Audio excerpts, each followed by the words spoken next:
The 9-10 excerpts, 9th and 10th grade. You have a couple of excerpts that I'm really excited about, and you have your work cut out for you. The first one is Kreutzer 8. It goes at a pretty steady clip, 8th note equals 168. I would suggest a lot of solid metronome practice, and I would also suggest cutting the metronome beat in thirds. In other words, go down to about 55, and so instead of playing the metronome is going all right, that's going to help you have a little bit better flow to the piece. This etude is about two main things, endurance and intonation. I find E major to be the hardest key to play in violin. There's something about those four sharps, it just, I don't know, it's really, really hard. So you want to do a lot of solid intonation practice.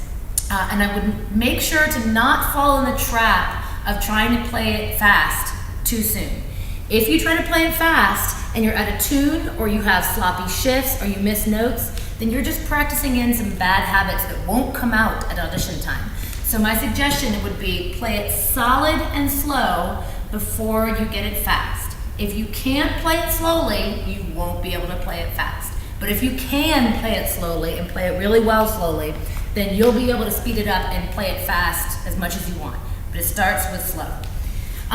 Intonation practice in this piece, there are a couple of things you can do. The first one is, because it's very arpeggiated, practically every measure is a bunch of arpeggios, is you can match notes to each other. So I'm going to show you an example of how I might practice some of the intonation. First of all, I can match things to my open E when I'm near my open E. I can also match a note to the note I just played, creating a double stop, and I can see if that double stop is in tune. Let me show you what I mean.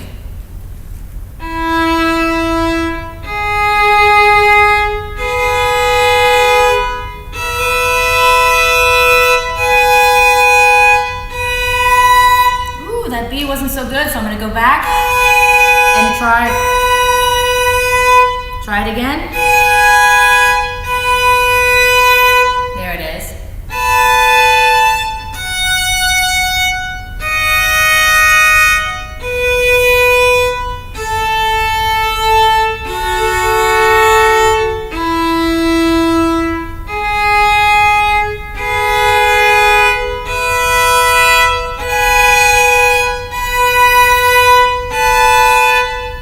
Okay, you get the idea. You might think, gosh, how can I practice it that slowly for all these 2 pages? That's so much music. And then you just don't have the time to do that. This is not true. What I just practiced in that very first measure, that's going to help me play every single E, every single G sharp, every single B in tune for the entire piece. So practicing slowly in one measure is going to help you anytime you play those notes throughout the piece, and anytime you play those notes in any other piece you're doing. So the slow practice is going to just help you in so many ways. So take a deep breath, calm everything down, don't play fast, and get some intonation work done. All right, the second thing you can do with intonation work is shifts, right? There are lots of nasty little shifts in here. The best way to practice shifts is to isolate them. That means practice just the note before the shift and the note after the shift until it's solidly in tune. Then, after you've isolated it and you've done it several times so it's become a good habit, then you can add the notes around it. I'm going to show you as an example in the third measure. We have our very first shift. We go from B to E. Now, I would practice that shift. I happen to have played it in tune just now, but let's pretend like I didn't and I need to practice it. So I will practice it until it's in tune, and then I have a rule. It's called the 5 times golden rule. If you can play it 5 times in a row correctly, then you're golden. All right, what we're working on is building solid, good habits.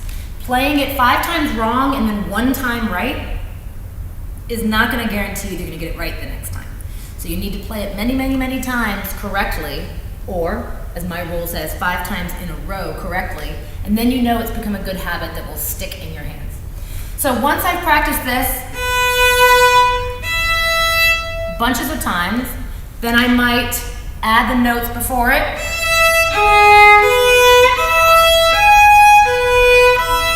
And the notes in front of it. And I'll do that a few times.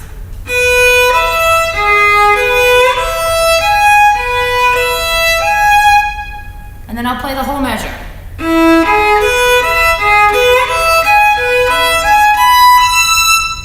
And then do that a bunch of times.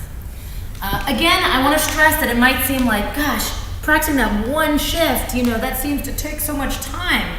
But if you look through this etude, that one shift happens like 4 or 5 times. So by practicing that third measure carefully, you have practiced 5 different measures carefully.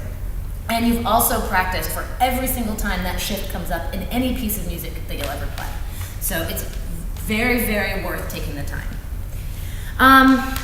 Okay, so another way to practice this piece for intonation and solid rhythm, you would think that it's just 16th notes that of course you would have good rhythm, but we tend to rush when it's easy.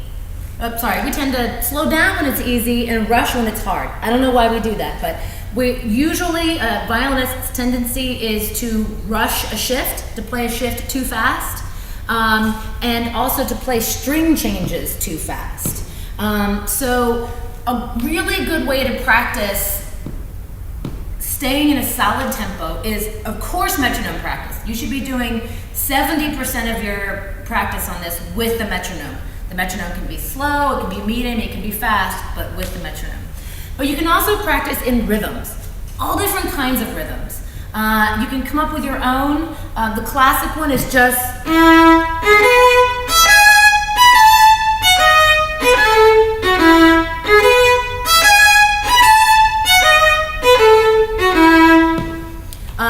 you can maybe do this one.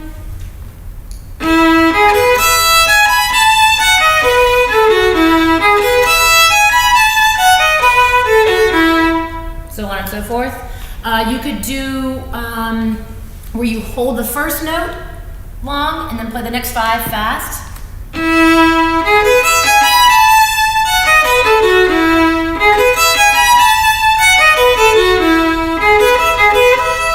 So on and so forth.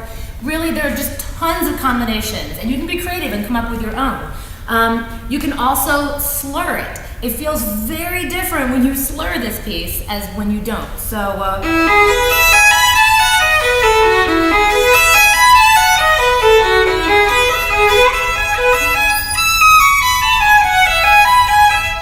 it helps with your string changes to keep everything nice and smooth.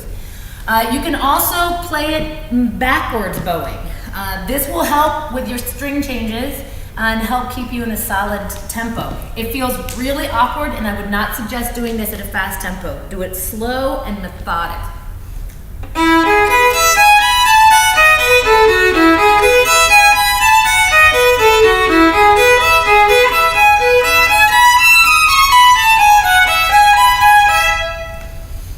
These are all different kinds of ways that you can both make yourself sound better and make it more interesting. I like practicing in rhythms. I like the challenge. I like practicing in different bowings. I think it's interesting and it keeps things fresh.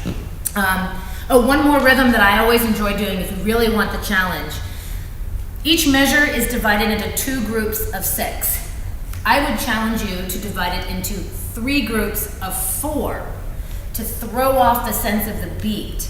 That always helps you just know the piece better if you disguise the beat in your practice. So, for example,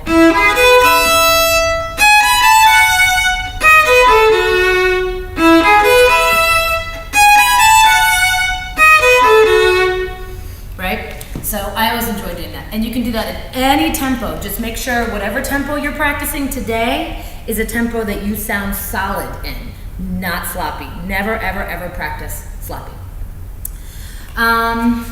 The last thing I would suggest is never start right from the beginning and play to the end, unless you are practicing playing it through, which you should really only be doing in the few weeks before the audition.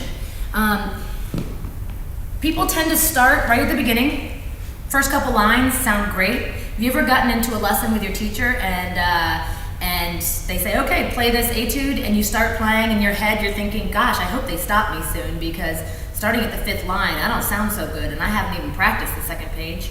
I know we've all had those thoughts before. I had those thoughts in school as well.